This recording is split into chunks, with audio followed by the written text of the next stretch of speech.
भाई मुकेश अंबानी जी इतने बड़े आदमी हैं दुनिया में, तो मकान से ही तो पता चलता है। एंटीलिया कितने का है?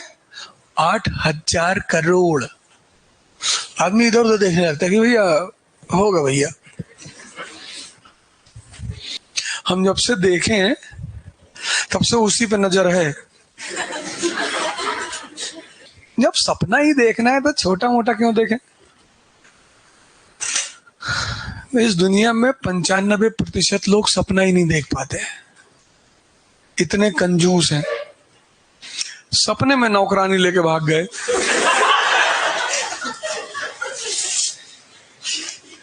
जब सपने में ही भाग रहे हो तो कोई हॉलीवुड की एक्ट्रेस तो होनी चाहिए ना कम से कम।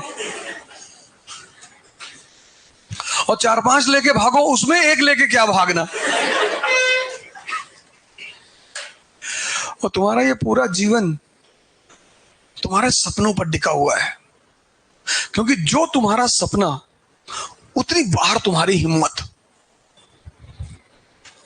ये तुम हिम्मत अलग अलग आदमियों में अलग अलग देखते हो ना, वो हिम्मत सपने से आती है, मोटिवेशन से नहीं आती, अंदर से आती है, अंदर से।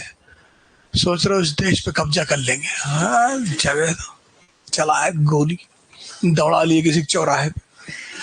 वो हिम्मत कहां से आ रही है? तुम्हारे अंदर के सपने से। डॉक्टर अंबेडकर कौन से मोटिवेटर को सुनते थे? उनके समय कौन सा यूट्यूब था? उनके समय था इंस्टाग्राम था? वो कौन सा स्क्रॉलिंग करते थे? उनका यूट्यूब यहां था। ऐसे आंख बंद करते थे और सोचते थे पूरी दुनिया पे कब्जा करना है, पूरी दुनिया बोलेगी जय भीम जय भीम जय भीम। बस पढ़ते थे बैठ के, और इतना पढ़ डाले कि उनके सामने कोई बोल ही नहीं पाया। तभी तो लोगों ने कहा कि ग्रेट ग्रेट। अगर लोग उन किसी के सामने बोल ले जाएंगे तो ग्रेट क्यों मानेंगे? कॉन्स्टिट्यूएंट असेंबली में बैठा है वो आदमी, ऑस्ट्रेलियन कॉन्स्टिट्यूशन, खड़े हो गए, 6 घंटा बोल दिया ऑस्ट्रेलियन कॉन्स्टिट्यूशन पे, बाकी लोग सो गए कि भैया बोल लो भैया, इन्हीं से करा लो भैया। तभी तो इज्जत मिली। तब थोड़ी SC/ST एक्ट था। अंबेडकर ने इज्जत कमाई है, भीख में नहीं मिली है। इसलिए मैं उनका सम्मान करता हूं। मैं आदमी के जात की बात नहीं है, उसके कर्म की बात है। मेरे लिए जय भीम का मतलब अंबेडकरवादी नहीं, मेरे लिए जय भीम का मतलब है शिक्षा। ये जो ब्लूटूथ का प्रोग्राम चला रहा हूं, इसमें मैंने कहा है लड़कों से कि 4 फोटो लगा लो अपने कमरे में। एक विवेकानंद की ध्यान करना है, फोटो तुम्हें रिमाइंड ही तो कराएगा। एक अंबेडकर की पढ़ना है, एक भगत सिंह की क्रांति करना है, और एक कलाम की कि देश के सर्वोच्चतम पद पे बैठना है। ये जो लोग बाहर वहां कैमरे बैठ के पढ़ रहे हैं सुबह, इनसे मैंने कहा 2 तो जरूर लगा लो, 4 नहीं लगा पा रहे हो तो। एक अंबेडकर की पढ़ना है। ताकत कहां से आएगी? पढ़ाई से। हम नहीं पढ़े होते तो हमको कोई पूछता? हमको लोग इसलिए नहीं पूछ रहे कि मैं ब्राह्मण कुल में पैदा हुआ हूं, लोग हमसे सीख रहे हैं। इसलिए मन में चाहे जो गाली दे दे सर झुका के, लेकिन पढ़ने जरूर आते हैं। भले मेरे चैनल पर फेक यूट्यूब चैनल बना के मुझे गाली लिख दें, लेकिन आगे आके बैठते हैं क्लास में, वेरी गुड सर। तो इसीलिए मैं अंबेडकर की तारीफ इतनी करता हूं, क्योंकि उस आदमी मुझे समझ में आ गया, हाँ यार ये मेरी इज्जत शिक्षा की वजह से ही तो है। मैं कौन सा सांसद हूं, ना मेरे पास कोई पद है, ना मैं DM हूं, ना मैं सांसद हूं, तब लोग इतना क्यों इज्जत दे रहे हैं? शिक्षा। तो मुझे लगा यार कितनी बढ़िया बात कहते हैं डॉक्टर अंबेडकर कि तुम्हारे पास पद भी नहीं तो कोई बात नहीं, तुम्हें इज्जत कौन दिलाएगा? शिक्षा। पढ़ाई का मतलब दिमाग को जिंदा करना। और जिस समाज में जिंदा दिमाग होंगे वो समाज और वो राष्ट्र ताकतवर होगा। जिस समाज में मुर्दा दिमाग होंगे उस समाज को आराम से बहकाया जा सकता है। इलेक्शन आ रहा है 24 का, देखो समाज में बाहर कैसे आग लगी हुई है। अस्पताल में जाते हो तो जात पूछ के खून लेते हो, वहां भी जात पूछ के खून लो।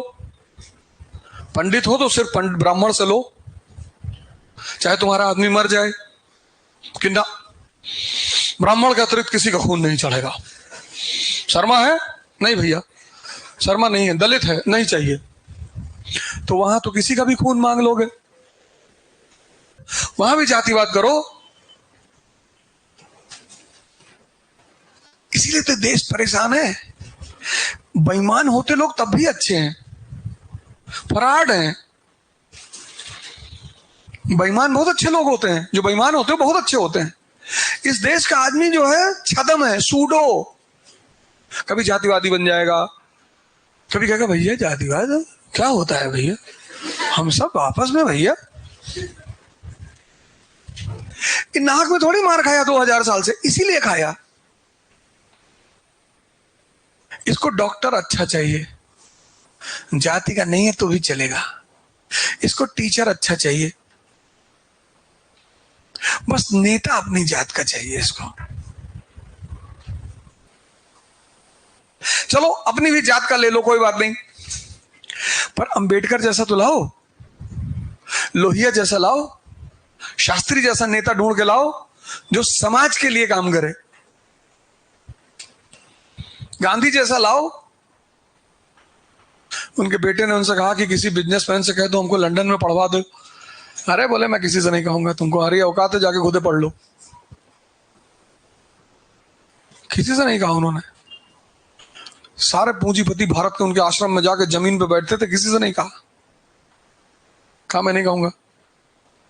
ब्रिटेन की महारानी से कह देते तो अपने कोटे से पढ़वा देती, इतना उस आदमी की पकड़ थी। उसी पे तो मूवी बनी थी गांधी माई फादर। इस देश का आदमी उसको गाली देता है। गांधी जी चोर थे भैया, गांधी जी जो है अकेले अंग्रेजों को नचा दिया उसने, हाथ जोड़ लिया अंग्रेजों ने उसके सामने कि भैया बहुत अच्छा खेलते हो। अभी पढ़ाएंगे मॉडर्न इंडिया में।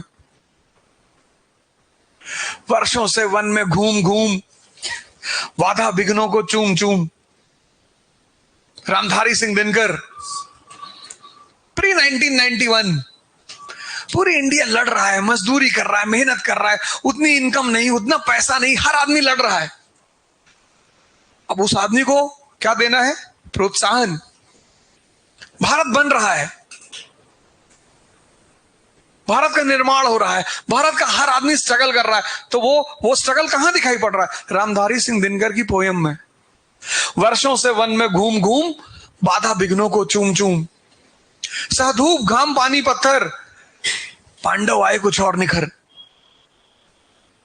भारत की जनता को रामधारी सिंह दिनकर करें कि टेंशन मत लो, तुम निखर रहे हो।